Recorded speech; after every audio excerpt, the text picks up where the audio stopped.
Hey everybody, what is going on? This is Kirsten here. Thank you so much for joining me on this new episode of A Better Way with Kirsten Kimura podcast. Thank you so much for being here. So, how are you doing? What is going on? Over here, everything's going great. We just finished our challenge in our Facebook group that I have mentioned a couple of times on this podcast too. It was a really good one, in my opinion. And I've been doing one-on-one calls with all the participants and asking their feedback, and the feedback has been really positive.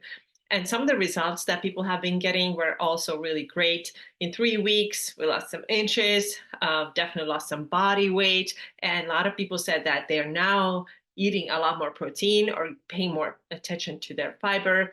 Some people said just their energy is a lot better. So a lot of good things happened in the 3 weeks. And what we did wasn't anything crazy or something that, it's super stressful or requires tons of planning or whatever.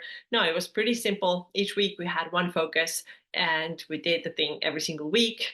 And then this is how we got the results. This is how we improved. So I'm planning to do more of these challenges definitely in the future as well. So if you are not in my Fit and Fuel group yet, then please join the group. You can find it on Facebook. And also, if you're watching this on YouTube, please leave this video a thumbs up. And also, if you're listening to it on Spotify or Apple Podcasts, please share this episode with your friends and family. And on Apple Podcasts, you can also leave me a 5-star rating and review. So thank you so much for that. It really helps the channel to grow. Okay, so today what I want to talk about is hormones and this idea that if our body is not responding the way we want to our efforts, which are maybe cutting calories, training harder, then a lot of times we want to say, it's the hormones, right? My hormones are just so messed up and they are working against me. They are totally out of control. They are out of whack. These are the expressions that I sometimes hear. And everything sounds like the hormones are just doing their own stuff independent of what we are doing. This is how the impression that I kind of get, that people think like how hormones work, right? But is it actually the case that everything that is not going well, we're not getting the weight loss results, fat loss results, we're not able to put on muscle, we're maybe anxious and just all these problems. Is it really true that it is because our hormones are doing their crazy stuff? So, in other words, are hormones the cause why we're not getting the results, or are hormones, the hormonal health or your hormonal status, the result of the things that you're doing or not doing? So, this is how I want to kind of challenge the way you think about this stuff. We're always saying it's our hormones' fault, but what I am actually suggesting here is that the poor hormonal health is a result of the things that we are doing or not doing, right? I hope it makes sense. So it's kind of like this flipped perspective. So let's talk a little bit more in detail what I mean about it. So hormones are, of course, affecting our weight loss and fat loss and muscle building ability and all that. But we can also make our hormonal health really bad by doing certain things. And when we are doing these certain things, which most of these things go into that stress bucket, when we do a lot of stressful things, and we talk about more details in a minute, this is when the hormones start acting the way they do. And this is how they make the fat loss harder, right? So what are the stressful things then that a lot of people do? Well, one of the things is absolutely over dieting, dieting too much, restricting calories all the time, not getting the proper nutrition that we need. That means in terms of food quality, but also in terms of food quantity. So quality, we're talking about calorie intake, right? How many women are starving themselves doing like 1100 to 1300 calorie diets?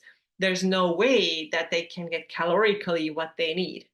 And we can also talk about it in terms of nutrient quality, right? Even if you're eating a decent amount of calories, but these calories are made of junk food, we are not getting the nourishment that we need in order for our bodies to thrive, and also in order for our hormones to be healthy, right? So the dieting is a big part that throws off those hormones. So it starts from somewhere. It doesn't start just like my hormones decided that it's time to mess this person up. No, It's more like, what did we do with our lifestyle choices? Okay, so the diet part was the first one. Now, secondly, a typical person who says something like this, my hormones are working against me, is a person who might be severely overtrained, right? So they are either doing too much intense stuff. And I understand where this thinking comes from. It seems logical, right? So if you're doing the work that you're supposed to do and you're not getting the result, your natural tendency would be, I'm going to have to ramp it up. I have to do more and go more intense with my workouts and maybe go faster, go harder, go longer. And that way, we think we're going to burn more body fat. But it may work to some extent in your like 20s and 30s. But when we get into later 40s, even actually, no, not even like the later 30s, 40s, and definitely 50s and beyond, this is not what works anymore. So, what overtraining does is that actually that's what impacts negatively your hormones. We have talked so much on this podcast about cortisol, for example. Some time ago, I did a blood sugar episode where you understand that. Hopefully, you understood that connection there too. So, if you have chronically high cortisol all the time because you're stressing your body with so much stuff, then also you are more likely to be on this blood sugar roller coaster. You have severe ups and downs, and you are actually not effectively, efficiently using the body fat, right? You don't burn it as well. You actually are more in the storing mode. And so insulin and cortisol are hormones, right? And it's not that they went crazy on their own. It is that our overtraining caused them to go this way. Okay. Then what are some other things that are impacting our hormones?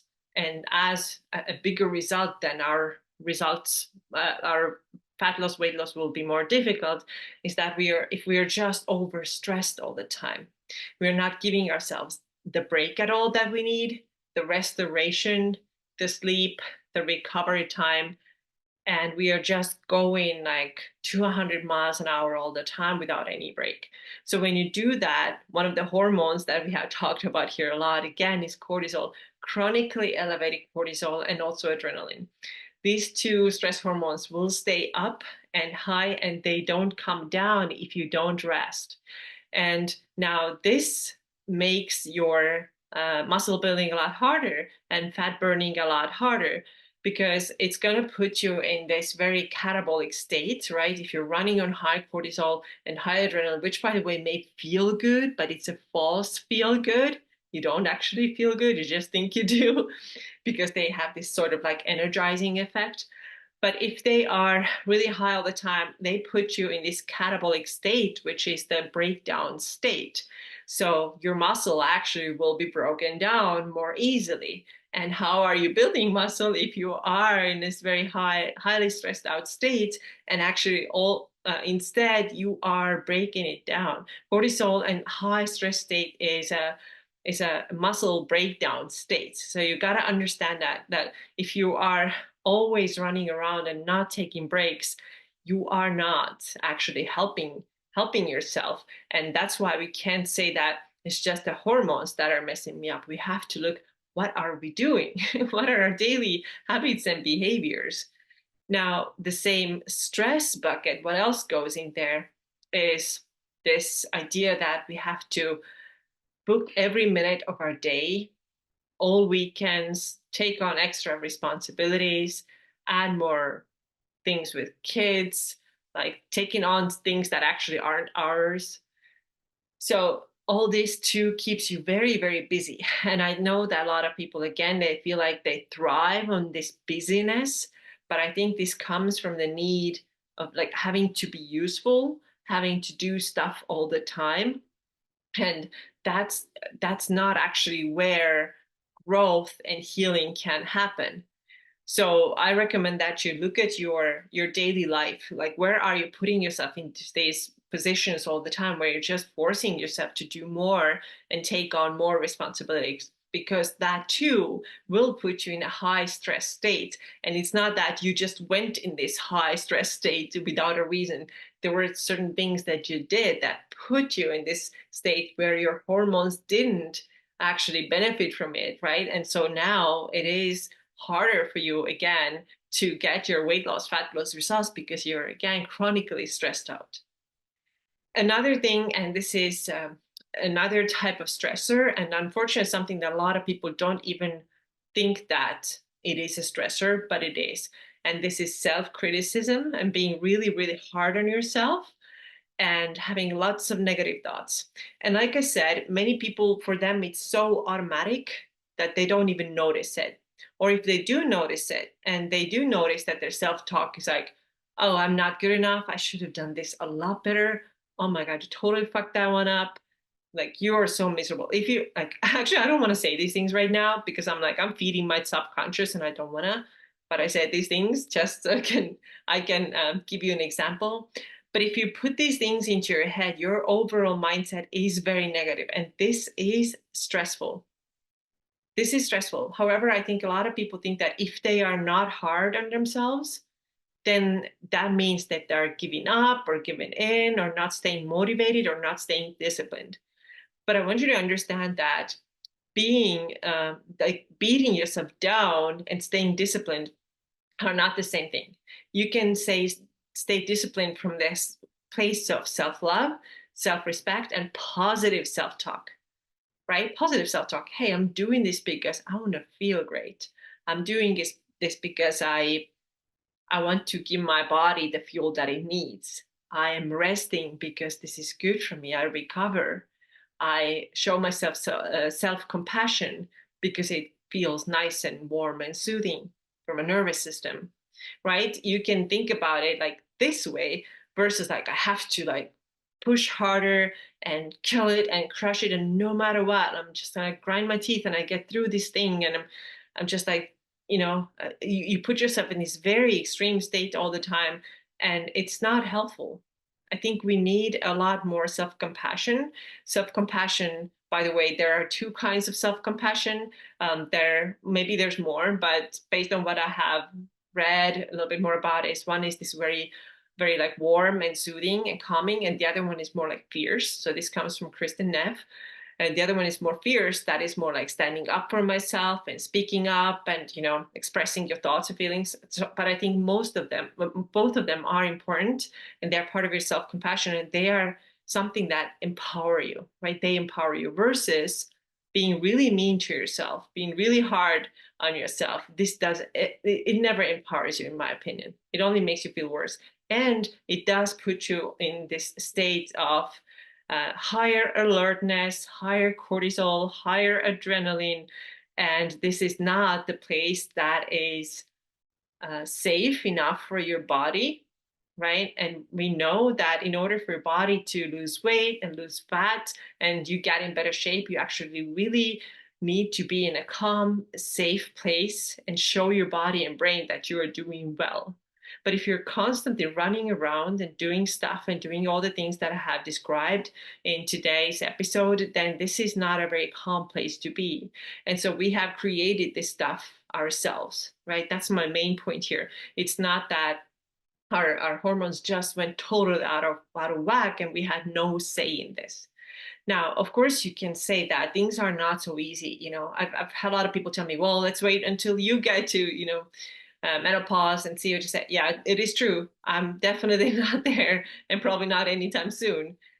But I still believe, and based on my work, what I have, seen with my clients and my trainings and certifications that I've taken, and the evidence that is there, is that we can very well impact these hormonal changes in a positive way. So the hormonal changes that happen, in our 50s or so, of course, they impact the body. But that means that then we have even more reason to get very, really careful and very mindful with how we train, how we eat, how we think. So of course we cannot deny that your estrogen that's declining, that is not going to impact your muscle building. Yes, it will impact your muscle building. We cannot also deny the fact that around that age, also your cortisol is just naturally higher. It is like naturally higher stressed state already by default, right? I can't argue with that. This is how it is biologically. But that's why we have to think, what can I do and how can I put more focus on doing the things that are right for me and not doing the things that are wrong for me. So the right things include eating enough food, for example, so that we um, don't add into this high stress state anymore. The good things that also that we have to do that help with that stress response is eating breakfast, right? When you go super long fasting in the morning, you are actually creating more stress in the body. If you're avoiding all carbohydrates, you are creating more stress in the body. If you're not eating after your workouts, you're creating more stress in your body. And all this impacts your hormones. So that's why I'm saying that we have to become even more mindful of how we can help our bodies during these times too. And I have a lot of clients who are in their 50s or beyond. Probably half of my clients are like that. And this stuff works when we start focusing on things that support our nervous system and support our hormonal health. Then things get a lot better. You can build muscle. You can still lose body fat. You can still change the body composition in a way that you like, right? You can do these things if you're doing if you're supporting your health, and that includes your hormonal health with the correct lifestyle approaches and changes if we need to make them. So to sum up here, I'm actually going to read you what I posted just recently on my Instagram, which pretty much is a short description of what I was trying to explain you today. But this is a shorter way of saying this, and I hope that this will help you. So just to recap, are the messed up hormones, quote unquote, messed up hormones causing many health troubles, including weight problems? Or are the messed up hormones and fat loss resistance the result of our lifestyle choices, thoughts, and behaviors? Most people think it's the first one. There's so much hormone talk, testing, adjusting, replacing, all these ways to fix these little chemical messengers, which I think can all be valid at some point, but not before addressing the lifestyle. So many of us say that our hormones are, quote unquote, out of whack, yet at the same time, we are overachieving, over dieting, overtraining, over pleasing, that means people pleasing, overbooked, overscheduled, overly hard on ourselves, overthinking, and over planning. And at the same time, we are undernourished, both in terms of food quality and quantity, underslept, underrested, underrecovered, underaware when it comes to emotional awareness and emotional expression. Actually, this is something that I didn't go in detail a lot, but this is a really important part of reducing the overall stress level in your body, to expressing what you really feel. You can say these things out loud, or you can journal about them privately, but these thoughts and emotions, they have to come out. If you don't, then you just suppress them, and that's a massive cortisol overload. It really is. Okay, I'm going to continue from this post. There's so much pressure, both external but also internal. It seems like most of us aren't even aware of the second one. It seems normal to beat yourself down, right? The thought is that if I'm not hard on myself, how am I going to achieve shit then? Many of us have very little room for self-compassion, joy, spontaneity, connection, and relaxation, yet all these would make our health a lot better.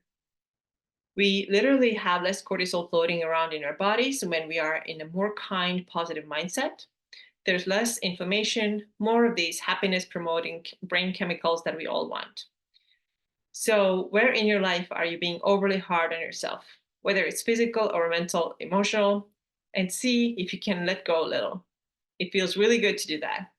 Your health will improve, your mood gets better, and your fat loss becomes easier as well.